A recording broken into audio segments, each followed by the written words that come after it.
ان کی طرف سے پہل ہو صلح کی درخواست. تو اس پہ تو جو میں نے عرض کیا ہے یہ کہہ دیا کہ ایسے کرو، لیکن خود اگر صلح کی درخواست کرو گے تو یہ دشمن اس قسم کا ہے کہ ایکسپلائٹ کر جائے گا اس معاملے کو. وہ سمجھ لے گا کہ تم کمزور ہو.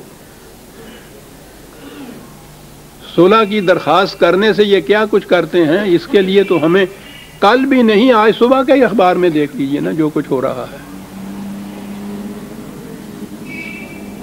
دیکھ رہے ہیں ہندو کی طرف سے کیا جواب آ رہا ہے. صبح ہی اٹھا جب میں نے اس آیت کو دیکھا کہ یہ کیا بات ہے قرآن کی صاحب ہے. ان کی طرف سے صلح کی درخواست ہو تو وہ کیفیت ہے، لیکن اپنی طرف سے یہ نہ کرو. یہ لوگ اس سے اس مغالطے میں آ جائیں گے یا یہ سمجھ لیں گے کہ تم کمزور ہو گئے ہو، اور کبھی اس قسم کا امپریشن کریٹ نہ کرو ان کے دلوں کے اندر. یہ بڑے بدقماش لوگ ہیں، فائدہ اٹھا جائیں گے تمہاری اس چیز کا. وَأَنْتُمُ الْأَعْلَوْنَ، تم یقین اس بات پہ رکھو کہ غالب تم نے ہی آنا ہے. آخر الامر کامیابی تمہاری ہے. جو نظام، جو اسلوب، جو روش ہم نے تمہارے لیے تجویز کی ہے اور تم اس پہ چلتے ہو، اس کا لازمی نتیجہ تمہاری فتح ہے، تمہارا غلبہ ہے. لَيُظْهِرَهُ عَلَى الدِّينِ كُلِّهِ، دنیا کے ہر نظام پر اس نے غالب آنا ہے. وَأَنْتُمُ الْأَعْلَوْنَ إِن كُنتُم مُؤْمِنِينَ، اگر تم اس طریقے کے اوپر رہے تو کوئی بھی تم پر غالب نہیں آ سکے گا. قرآن نے تو یہ کہا ہے کہ کفار ہو نہیں سکے گا کہ کفار کبھی تمہارے اوپر غالب آ جائیں. جی سنمان ہمارے متعلق نہیں، مومنین کے متعلق کہا ہوا ہے. جبھی میں نے کہا تھا نا کہ ایمان لانا پڑتا ہے، مسلمانوں کے گھر میں پیدا ہو کے اپنے آپ کو مومن سمجھ لینا، یہی تو سب سے بڑی خود فریبی ہے. وہ تو شرط یہ بتاتا ہے مومن کی کہ دنیا کی کوئی جماعت اس پہ غالب نہیں آ سکے گی. سر، اور ایک ہم ہیں جو اپنے آپ کو مومن تو سمجھتے ہیں، دنیا کی ہر جماعت ہم پہ غالب آ جاتی ہے. تو آپ دیکھا کہ یہ جو غلط فہمی ہم نے یا اپنے اندر ایک مغالطہ افرینی پیدا کر رکھی ہے کہ مسلمانوں کے گھر میں پیدا ہو جانے سے، مسلمان کی قوم بن جانے سے مومن بن جاتے ہیں ہم، یہ غلط ہے. پہلی شرط یہ ہے کہ اس کے اوپر کوئی غالب نہیں آ سکتا. وَأَنْتُمُ الْأَعْلَوْنَ، اور اس لیے کہ وَاللَّهُ مَعَكُمْ، بڑی بات ہے. خدا کی نصرت تمہارے شامل حال ہے. جس طریق پہ تم چلتے ہو خدا کا تجویز کردہ ہے وہ تمہیں منزل پہ پہنچائے گا. خدا تمہارے ساتھ ہے، بڑی چیز ہے. آپ کو یاد ہے جو میں وہ دہرایا کرتا ہوں، وہ ایران کی فتح کے وقت گورنر جو آیا تھا حضرت عمر رضی اللہ تعالیٰ عنہ کے دربار میں گرفتار ہو کر، زبان بڑا اہم واقعہ ہے وہ تاریخ کا. تو آپ نے یہ کہا تھا اس سے کہ تمہارے متعلق فیصلہ تو بعد میں کریں گے، ایک میری بات کا جواب پہلے دو. تم ایرانی تھے، یہ عرب تھے ہم لوگ. تمہاری کیفیت یہ تھی کہ ہمارے ساتھ تم جنگ کرنا بھی اپنے لیے باعث ننگ سمجھتے تھے، باعث ذلت سمجھتے تھے. اتنی حقارت تھی تمہارے دل میں ہمارے متعلق کہ دوستی تو ایک طرف رہی ہمارے ساتھ، تم جنگ بھی نہیں پسند کرتے تھے. کتنے ذلیل سمجھتے تھے. اور اگر کبھی اکا دکا ادھر ادھر جھڑپ ہو جاتی تھی تو تم یوں ہی جھپٹ لیا کرتے تھے ہمیں. کہا کہ وہی ہم ہیں، وہی تم ہو. اب کیفیت تمہاری یہ ہے کہ سارا ملک ہم نے تمہارا فتح کیا ہوا ہے، تم پا بجولا میرے سامنے کھڑے ہو. تمہارا شہنشاہ جو ہے وہ اپنی جان بچانے کے لیے پنچکیوں میں پناہ لے رہا ہے. کہا یہ کوئی صدیوں کی بات نہیں ہے، انہی دنوں کی بات ہے. کہا میں یہ پوچھنا کیا چاہتا ہوں کہ یہ اتنی بڑی تبدیلی، ایسا انقلاب کیسے آ گیا.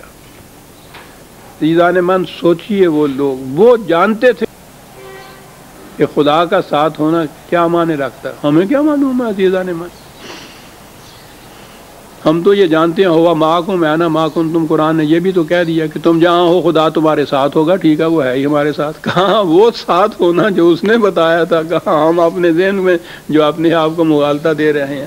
واللہ معکم یہاں کا انتم الاعلون واللہ معکم، تم ہی غالب آؤ گے. کیوں؟ اس لیے کہ خدا تمہارے ساتھ ہے. تو خدا تو اس نے کہا ہے میں ہر جگہ ہوتا ہوں، پھر خاص طور پہ ان کے ساتھ کیسے ہوا؟ اس لیے کہ وہ جو اس نے راستہ تجویز کیا تھا ان کے لیے، اس پہ جو چل رہے ہیں، اس اعتبار سے وہ ساتھ ہے. وہ تو رہنما ہے، وہ تو ہادی ہے، آگے آگے قافلے کے جا رہا ہے. معیت تو یہ ہے نا جو خدا کی.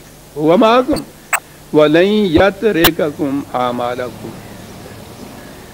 تو اس منزل کی طرف نہ جاتے تو ہر قدم تمہارا جو تھا، ہر عمل تمہارا رائے گا جاتا. اب جو اس کی طرف تم جا رہے ہو، جو راستہ اس نے تجویز کیا ہے، تمہارے اعمال کے نتیجے میں ذرا بھی کمی نہیں ہوگی. تقابل دونوں کا چلا جا رہا ہے جہاں بھی آپ دیکھیں گے. کہا یہ کیوں ہے یہ جو کچھ ہم اتنا کچھ کہہ رہے ہیں؟ یہ آپ کو یاد ہے قرآن جہاں کوئی دعویٰ کرتا ہے دلیل دیتا ہے، ثبوت دیتا ہے، بات سمجھاتا ہے. کہا ایک یہ گروہ ہیں، ان کے نزدیک زندگی نام ہے، یہی طبعی زندگی، فزیکل لائف، کھانا پینا، افزائش نسل کرنا، اس کے بعد مر جانا، اس سے بلند مقصد کوئی نہیں ہے. یہ ہے زندگی. کہا اس کی حقیقت کیا ہے اس ساری زندگی کی؟ کچھ کھیل ہے، کچھ تماشا ہے، تھوڑے سے وقت کے لیے اس میں لذت مل جاتی ہے، ہدایت مل جاتی ہے. کوئی بلند مقصد زندگی کا نہیں ہے. یہ قرآن نے کہا ہے کہ یہ زندگی جو ہے یہ تو حیوانات کی سطح کی زندگی ہے. وہ بھی کھاتے ہیں، پیتے ہیں، افزائش نسل کرتے ہیں، مر جاتے ہیں. تو یہ تو انسانیت کی سطح کی زندگی نہیں ہے. انسانیت کی سطح کی زندگی تو ادھر آتی ہے کہ یہ ساری چیزیں دنیاوی اسباب و سامان بھی نہایت ضروری ہے، لیکن یہ ایک بلند مقصد کے حاصل کرنے کا ذریعہ ہے. اور وہ بلند مقصد جو ہے وہ ہے دنیا میں خدا کا قائم کیا ہوا نظام، اس کو نافذ کرنا، یہاں انسانیت کو اس راستے پہ چلانا جو خدا نے اس کے لیے متعین کیا ہے. یہ بلند مقصد ہے.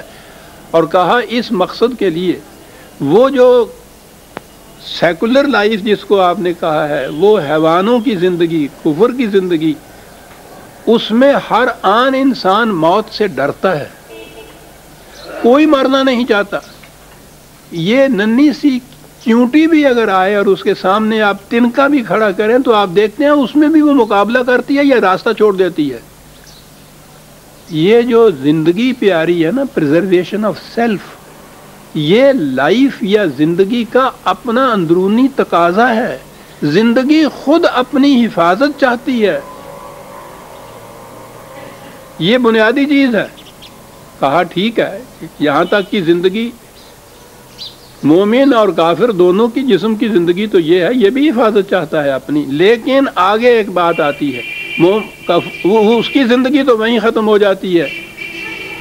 اپنی زندگی کی حفاظت، جان کی حفاظت، جسم کی حفاظت.